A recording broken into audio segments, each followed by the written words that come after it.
I'm Maria Menounos, and you're tuned in to AfterBuzz TV, the ESPN of TV talk. Now, let the buzz begin. Sweaters. Woo! What's up, everybody? We just realized we're dancing like this before. We're like the dark and angel. Like, I'm in black sweater, she's in white, and then we want the buns on. Right. Oh, it's and then weird. I got the red. I don't know. Devil no angel bun. side. This is unplanned, everyone. Yeah. Buns all day. Buns all day. Buns all day. Oh, hey. Love buns. Hey. What's up, everybody? Outsider time. I'm your boy, Lim Gonzalez, a.k.a. Uncle Lim, a.k.a. the Sensitive Thug. And we are talking about this crazy show, and it gets crazier every single time we join up together. I got the homies with me. We are back together again. Woo! Ladies and gentlemen, the one and only, with the bun, Allison Dean, That's in me. the building. Hey. Yes. Bubble neck. Bubble neck. Bubble neck. That's the word of the day. Bubble neck. Hashtag bubble neck, for real. And of course, she does not have a bubble neck, but she is bubbly. April Wisenhat in the building. Woohoo! Better to be bubbly than I have love a bubble good bubble neck. We will explain bubble neck, don't worry. Yeah, you should know if you're watching the show, because it's crazy. So yes, thoughts about this particular episode. I'm like, let's turn to April. I mean, a lot happening. Yes. I like the fact that Holly finally gave us all the information and presented it in a way that, sure, she may have seemed, in everyone else's eyes, seemed a little crazy, but I thought she did well in presenting the facts and in saying, this is what I found out. These are the people. Like, she presented it in a way that was factual, even though we know it was going to be unexplainable. Right. And the Which steps, she even laid out. I mean, she literally was like, expand your mind, and they still were like, I can't expand my mind. Of course. Right, because imagine someone told you the boogeyman killed these people. Right. But I like kind of everyone's actions and how they've happened since. But I still wonder where do we go from here? How do you prove this? So that's where it left me thinking. I think for me, I was happy to see that she finally had this big reveal, because it seems like she is acquiring some allies. So there are people, at least, that were in that room that are beginning to expand their minds a bit. So Yunis, I think, certainly is. The other detective that was working with Alec Pelly, Pelly, the private investigator, right. I think. So Jeannie too. And Jeannie 100% is. Jeannie is on it. She's on lockstep with. Jeannie is on She's it. like, come stay at the house with us. Right. So basically, this episode made me even more of a super fan of Holly Gibney, because she's the only person I think that's really going to be able to put a nail in all this stuff. And also, I'm completely freaked out about what's going on with Jack. Right. I just want to give a hand for Cynthia Erivo. Can we just give that up for her? She is amazing. Thank you. She plays Holly. Also, I can't wait for news and gossip, because she was part of the Oscars Yes, she was. this past Sunday. And so I think I agree with you, April. I like the fact that she was able to lay out everything, because not only for them, but for us as an audience, because we kind of could see where she was going. We knew there was a connection. As we're following along, they kind of just give us these little breadcrumbs, but for her to lay it all out and give us like the whole gamut, and then to say these people are chosen, that was big for me. Yeah. Because I'm like, okay, there's a connection, obviously, because of how it's going. It's like almost like the flu or the plague, right? These people get affected. Okay, now this person's affected, but how are these people getting that? How are they the ones that are chosen? That part I liked. We saw a major development with Jack. We kept getting like snippets of stuff with him. He's Bubbleneck, so you know, Bubbleneck. Also, we started a little late, so thank you all those in live chat that are hanging out with us. April got you. If you have some questions, ask us, because we want to talk about it on air.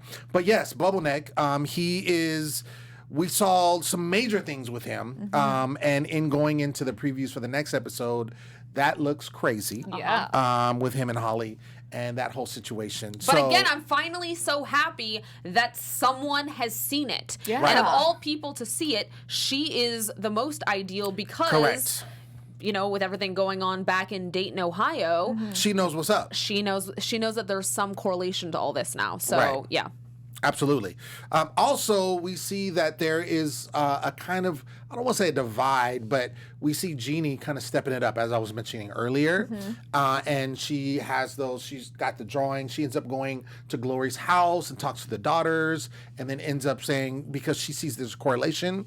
And so she's kind of stepping it up. And now we see that Ralph is kind of like taken aback, and they're kind of like not on the same page. Right. Because Ralph is being very skeptical. Yep. He wants to just kind of keep everything straightforward. He hears Holly's summary, and he's just like, I don't want this. I don't want to believe a boogeyman will do this. I want to stick with facts. I want to stick with evidence.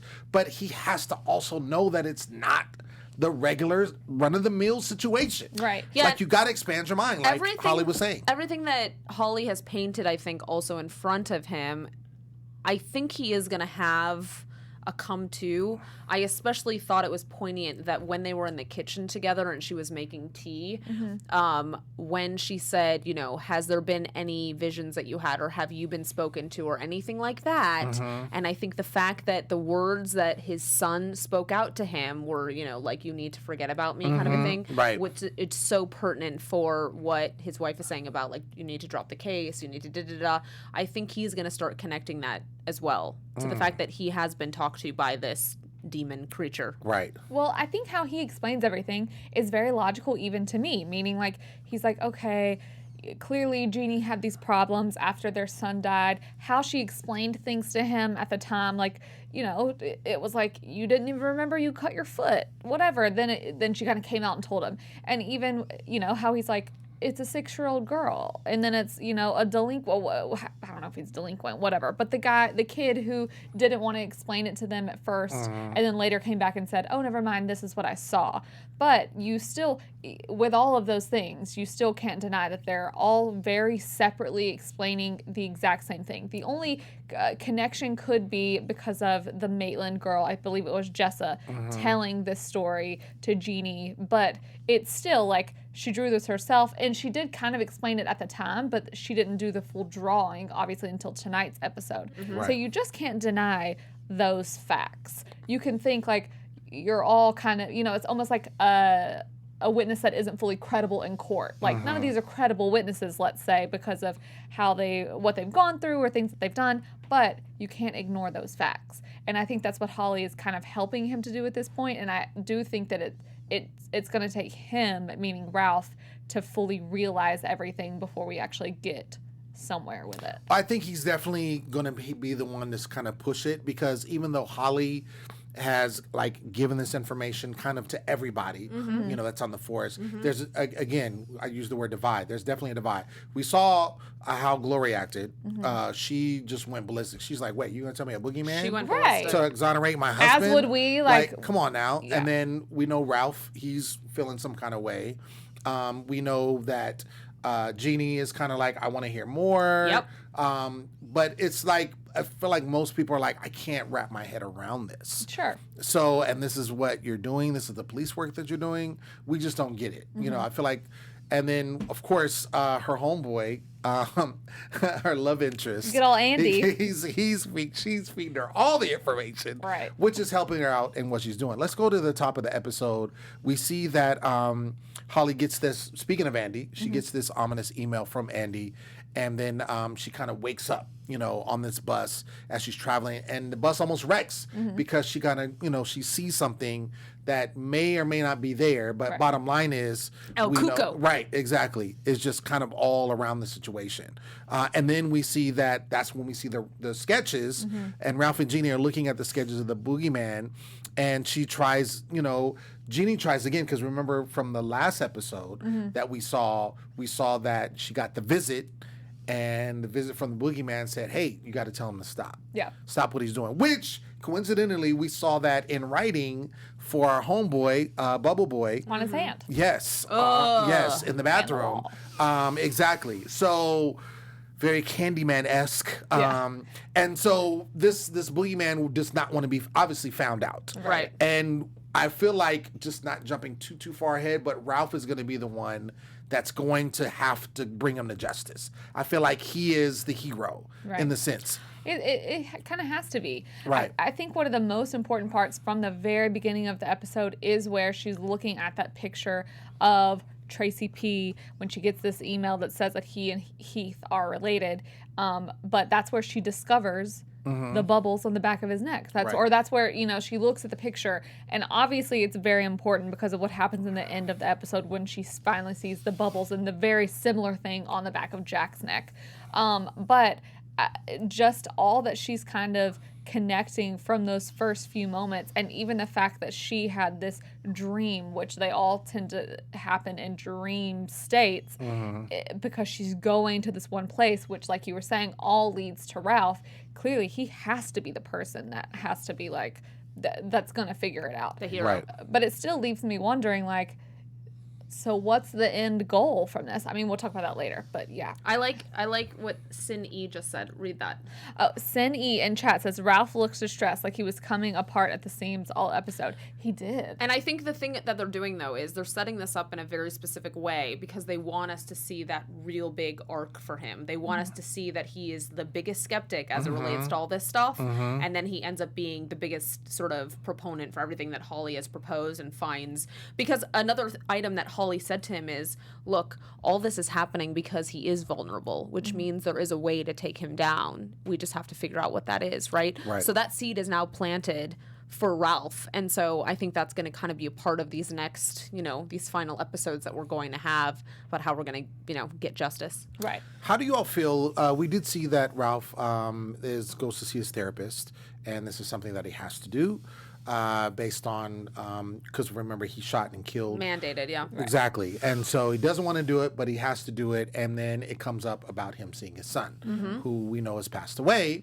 And so he brings that up. And obviously, this has been a recurring theme because it also comes up again where he tells Holly. Towards the end of the episode. Well, he doesn't say it was his son. He just said that someone that was not that guy came to see me. But we know. We know. Oh, yeah, absolutely. We know who it is. I think now we really know because now there's multiple people that are getting these messages or they're getting these direct visions, and we know that now we're connecting these dots that it has to be from Demon El Cuco thing. Right. I don't think that necessarily last episode I thought that was El Cuco as like coming there as his son. I didn't put that together until this episode.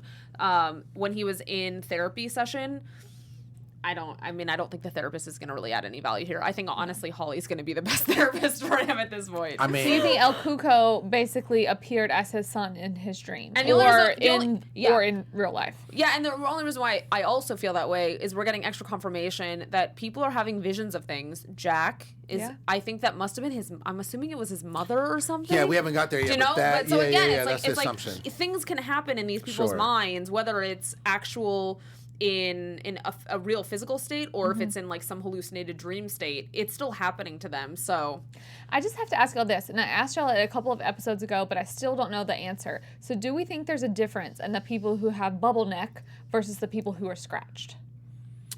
It's a good question. Because the people, as far as we know anyway, so far, just literally this is me working this out in my mind, the people who get like the bubble neck thing. So the guy, Tracy, who she sees in the graveyard, and Jack at this point, and I can't remember if we've seen someone else. They, as far as we know, haven't done anything, but they're definitely connected in some sort of way. And then we have the scratched people like Terry and Maria, right? That's in prison, and then now potentially the strip club owner. So are they different or what? So my answer to that, I feel like it's all a transition. So I feel like we see the bubble neck, but I feel like that's maybe an early stage of the transformation that happens. Because one of the things that came out, which I thought was dope, from that Holly is basically saying that because there's a murder every, 24 to 26. Yes. Because he's transforming to that time.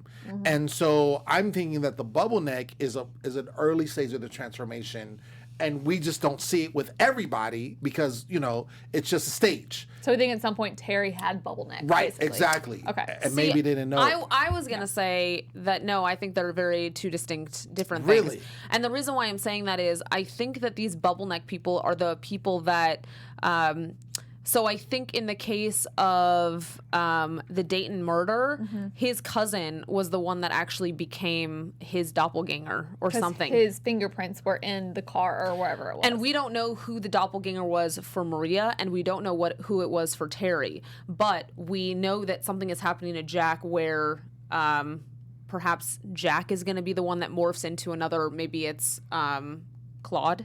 I don't know. Like, maybe it's because Claude was the one that was scratched. Yeah. So maybe Jack is going to be a part of that metamorphosis where he's going to be the doppelganger for Claude to take out some brutal murder happening thing.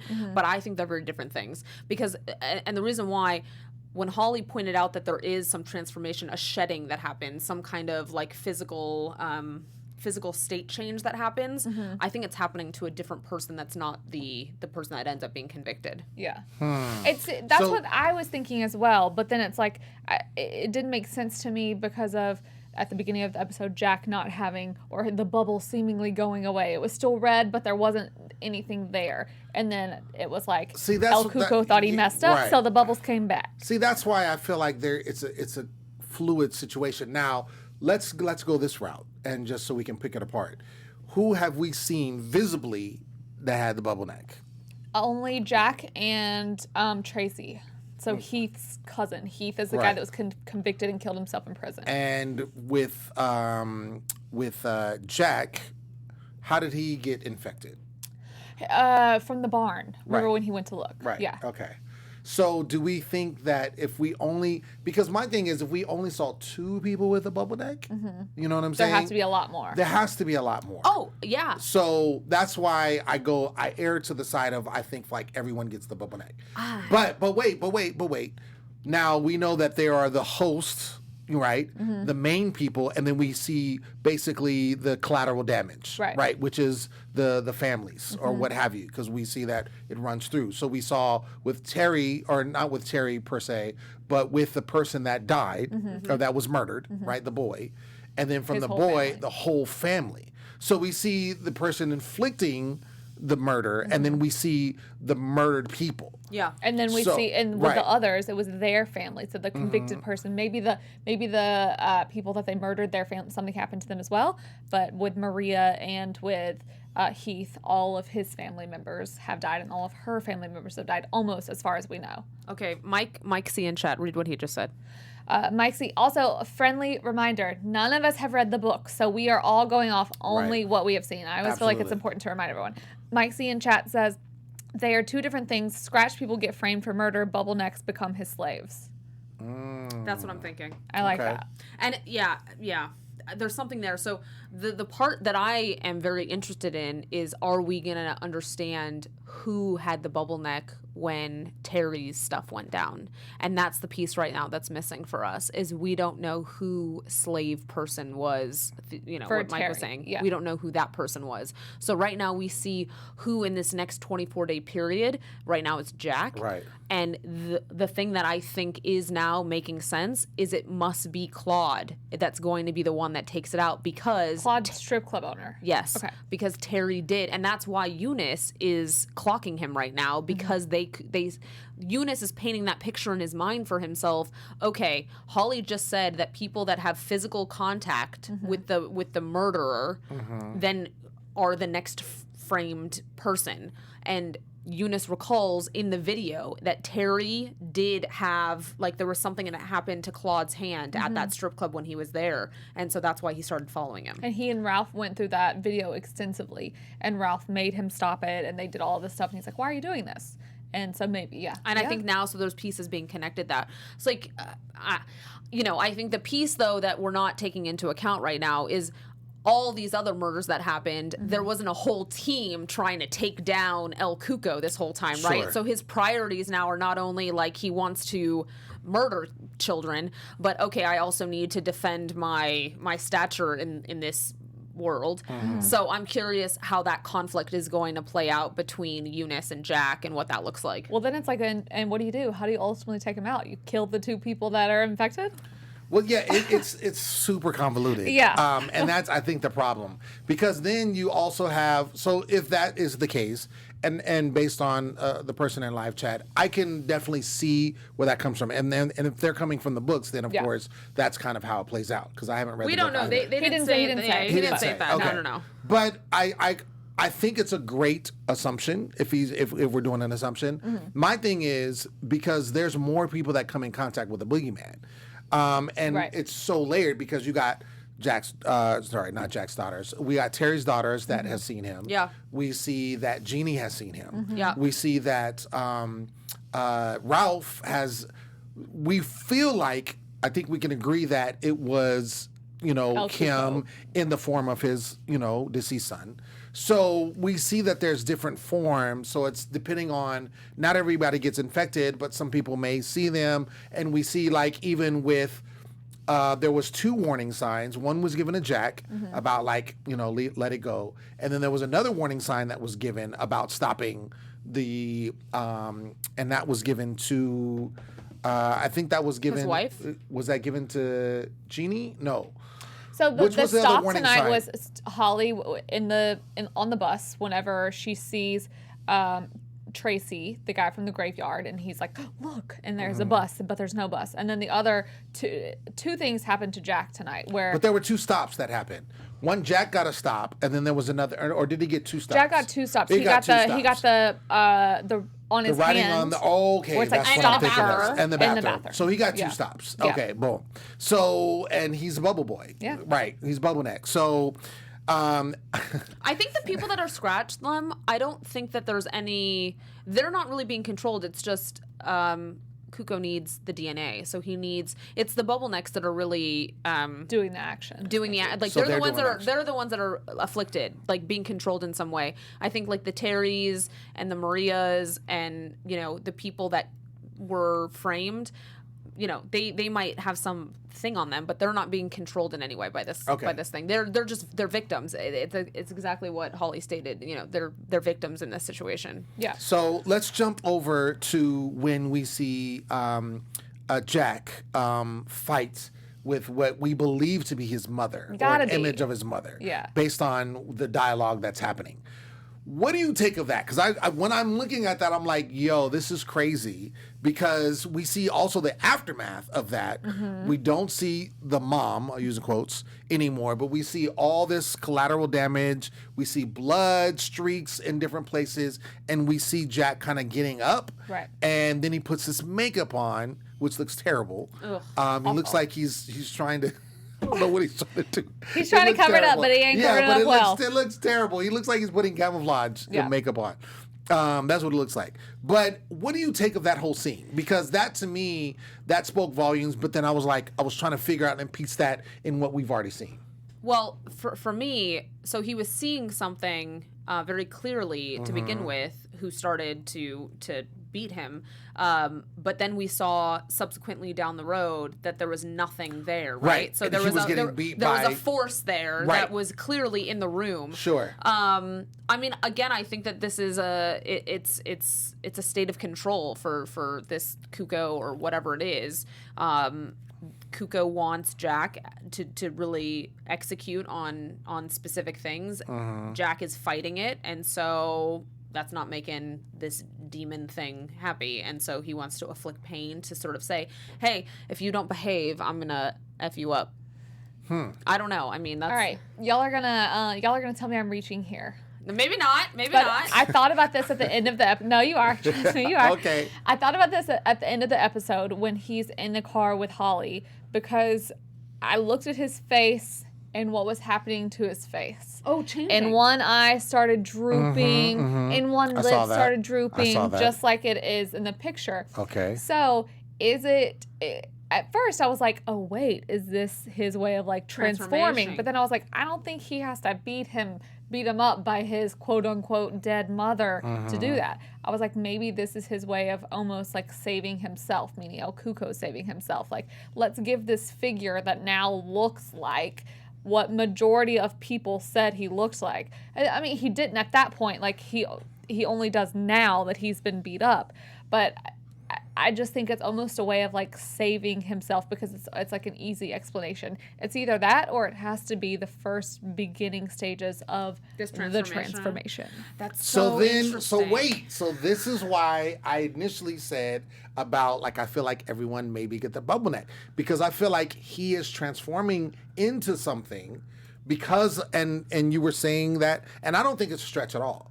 I felt like when I saw the droop, because we've seen the pictures, right? And we saw the hooded figure with the kind of droopy face and the one eye kind of closed in like all of the sketches that were kind of, you know, there was different variations, but that's how we got the metamorphosis or what have you. So I was thinking that same thing when I'm looking at it because clearly his whole situation is being afflicted. Yeah. So I don't think you're far-fetched in that, but then that dispels the myth of because we clearly know he's bubble neck. Yeah.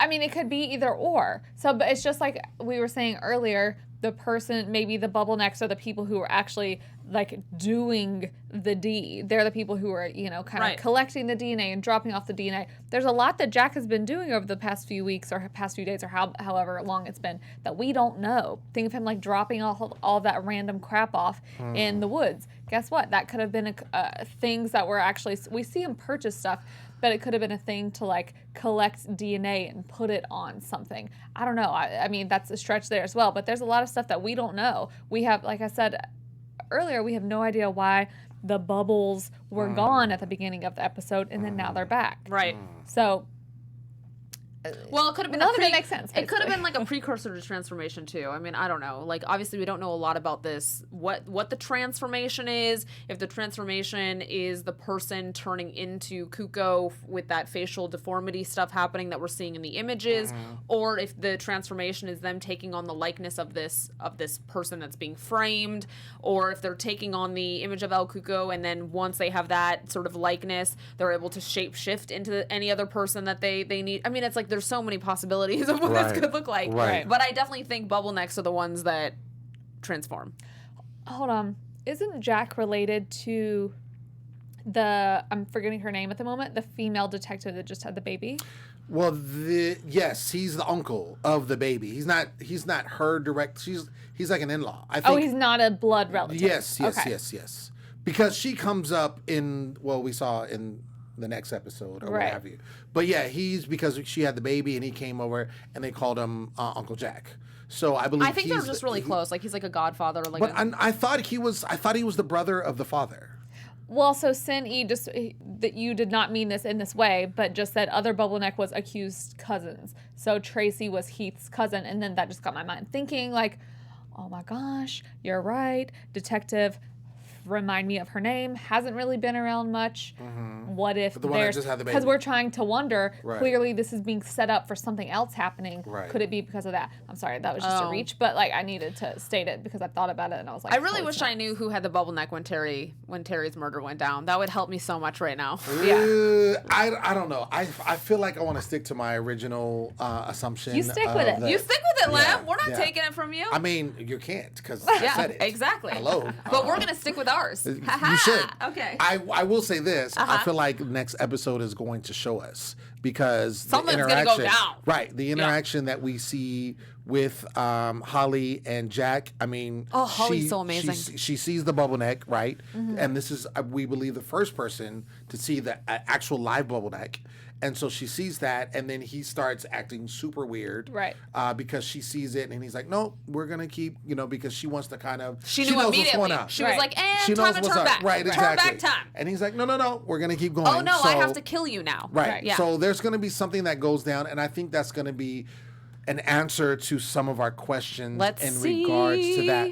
Because I feel like the way they're giving us this show is they let things happen, and then we get tidbits every single episode. We get new things. We find out, just like with Holly and her whole dissertation that she gave to the whole, the police department and everybody was there, the meeting that they had. So we got a lot of information, even though some of it we kind of knew, but she connected all the dots in regards to what we were maybe thinking about in the connection with the people. Yeah. And the fact that they were chosen. That was huge for me. Right. The fact that these people are chosen and the whole El Cuco situation, even though the one police officer that doesn't have a name, he was like, no, I believe that. I was told when I was a kid. But then we saw some of the other ones that were just like, no, this is rubbish. Right. I think chosen, though, by happenstance. Like, I don't think, you know, in the sense of how Terry got his scratch, I think, and I said this, I think, before, if it had been some other guy coming out of one of the other rooms at that time, I think it easily could have been him. That's my perspective. Sure. So I don't think, like, I think Maria,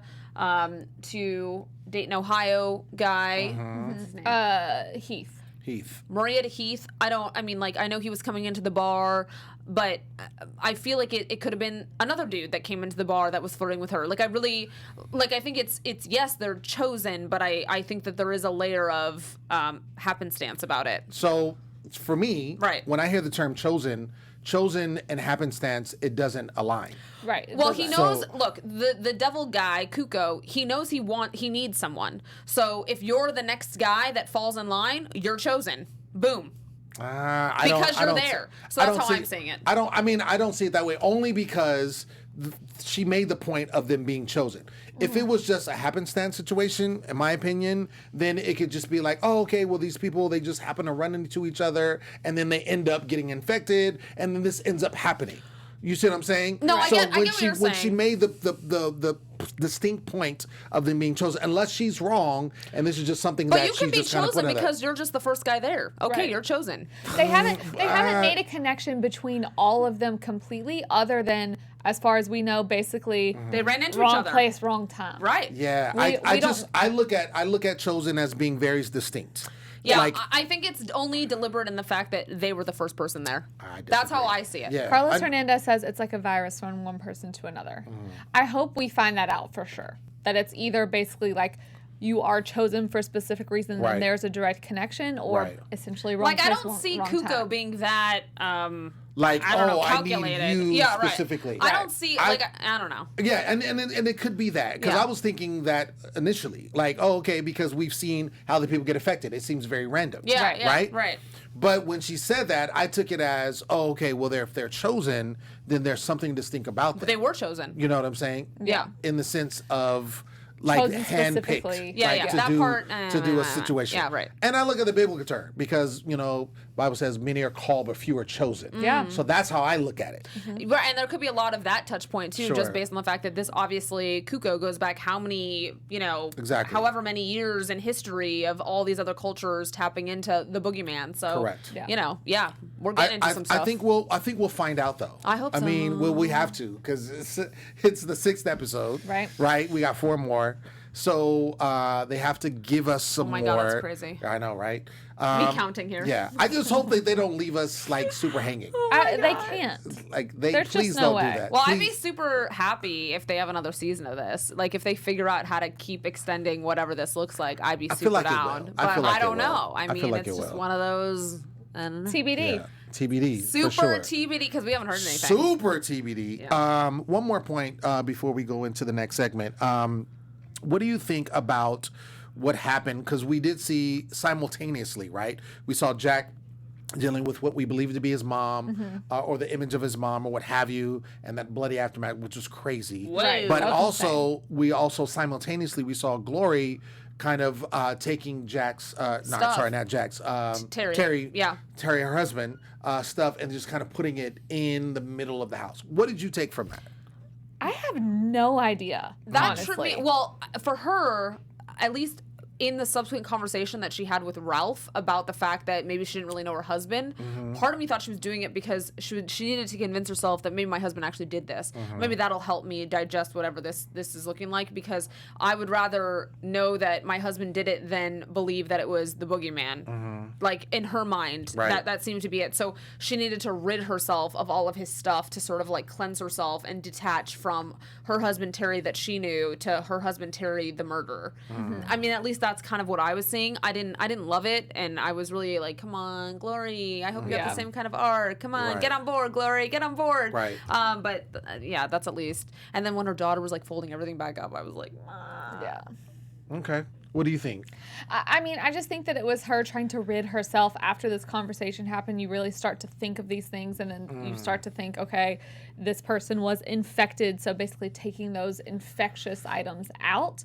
But then her daughter was sitting in them, and she had no reaction, and then she didn't take them out. So I honestly, I truly have no idea. The mystery. I feel like her arc is also going to be kind of TBD of what that looks like, because she definitely needs closure in some capacity. So it's just going to be interesting to see what that looks like for her, which story she can accept. Yeah. Well, I mean, it started with Terry, right? This whole situation started with Terry, and then we saw it build from there. In the sense, didn't necessarily effectively start with Terry in the literal sense, but just when we saw Terry was the first person that we were introduced to, and this happening, and somebody being framed for murder, right? So I think that's why we get the correlation with her. So I feel like we should get closure.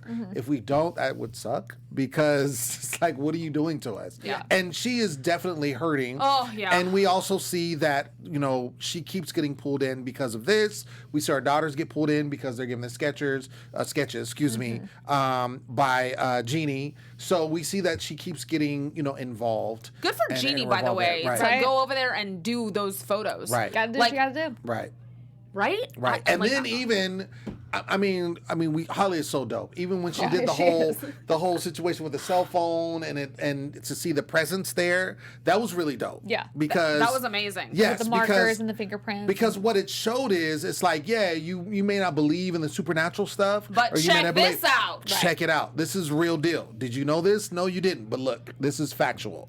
So I think it was dope that happened, because then we see with skeptical, our skeptical Ralph. I feel like Jeannie's on board, but Ralph is not. Jeannie is 100% going, okay, the dude was here. But skeptical Ralph is just like, oh, I don't believe in da-da-da-da. But to see that, you can't deny that. Can I just say one thing before we go to our fabulous news segment? This is like a mini special hindsight. Mini. It really bothered me because Ralph talks so much about doing police work, like, do police work. I just need the police work. And yet he didn't. Like, when Holly said, did you do fingerprints? Did you check the da-da-da? He was like, no. Come on, Ralph. There was no imprint. The alarm wasn't right? sounded. No one broke the window. He's like, so no. Right. I also love that she followed it up with, so you didn't do any fingerprints? Yeah, right. I'm like... Right. Well, that's why Holly is so necessary, for this whole situation. Again, I think he had a mental moment of, she's onto something. She is. Yeah. All right. Well, let's go into news and gossip. Let's do that. We are going to start with a little news about our girl, Julianne Nicholson, who plays Glory Maitland. She is going to play in the upcoming film Blonde. She's playing Gladys Baker. Blonde is a movie based off of the life of Marilyn Monroe, and Gladys Baker is her mom. It's going to be released on Netflix, and our boy Brad Pitt, among many others, but I got to shout out Brad Pitt, is going to be producing it. Nice. Oh, really? And so she is going to be in that. It's in post-production right now, so I think it's like set to release maybe in 2020. She's awesome. I'm a fan of hers. Yeah, she's cool. And then, of course, we had last night were the Oscars.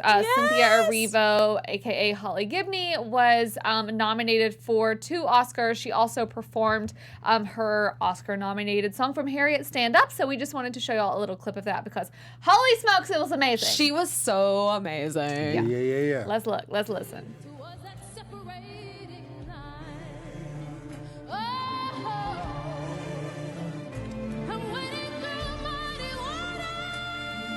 Hey! I love her.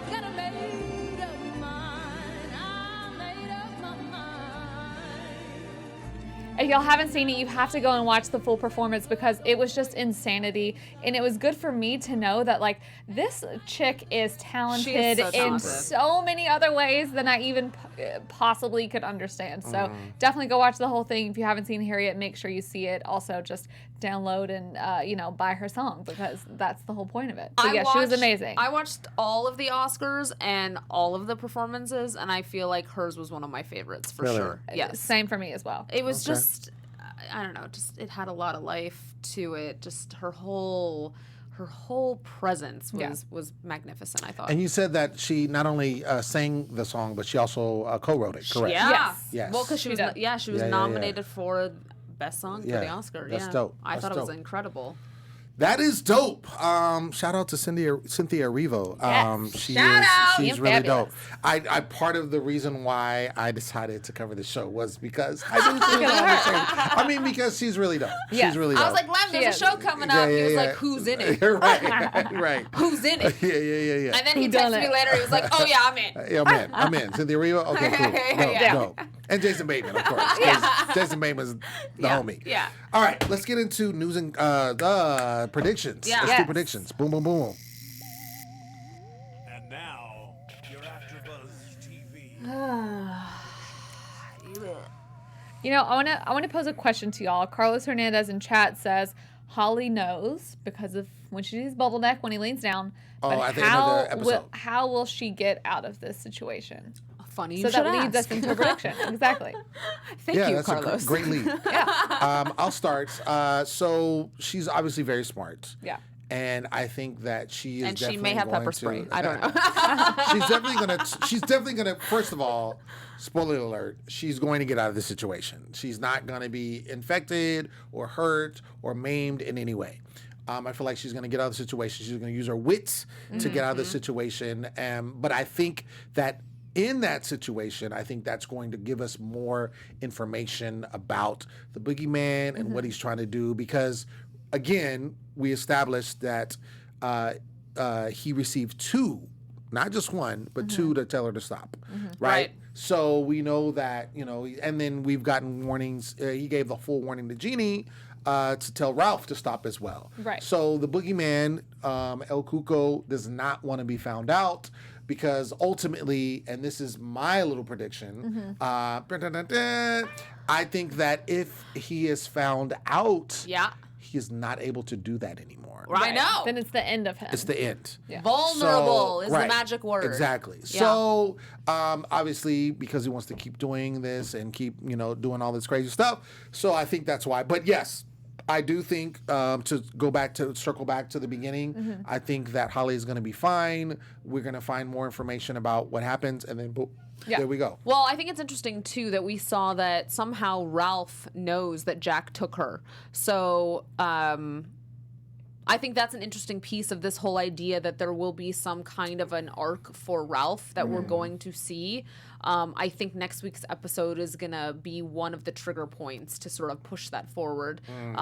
If Ralph ends up where Jack and Holly end up, I'm really hoping that Jack survives this, whatever it looks like. Yeah. That's the piece that's kind of the question mark for me. But I really do think the story of Ralph is going to start transforming next week. I like that. I definitely think Holly's going to get out of it.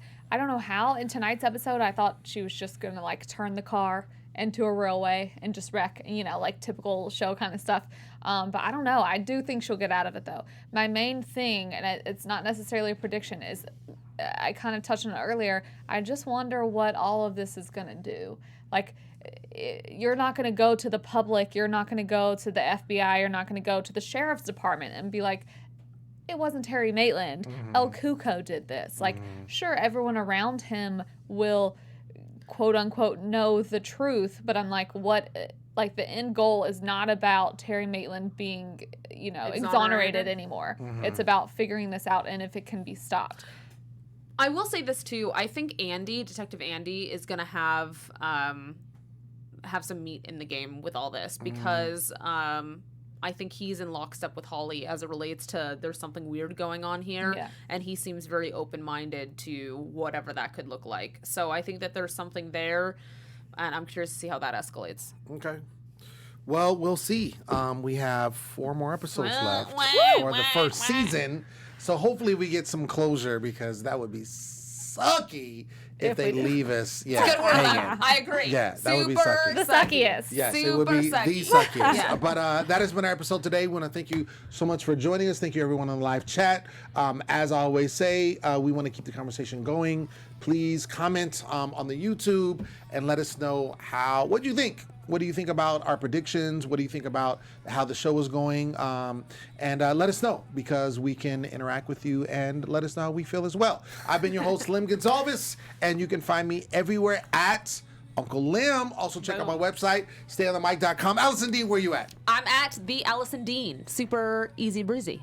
And y'all can find me everywhere at April Listenhant. Booyah. Yeah. Until next week, we'll see you. Peace. We shall miss you. We shall miss you. Our founder, Keven Undergaro, and me, Maria Menounos, would like to thank you for tuning in to AfterBuzz TV. Remember, we're not just the first, we're the biggest in the world, and we're the only destination for all your favorite TV shows. Whatever you crave, we've got it. So go to AfterBuzzTV.com and check out our lineup. Buzz you later. The views expressed herein are those of the hosts only and do not necessarily reflect the views of AfterBuzz TV or its owners or principals.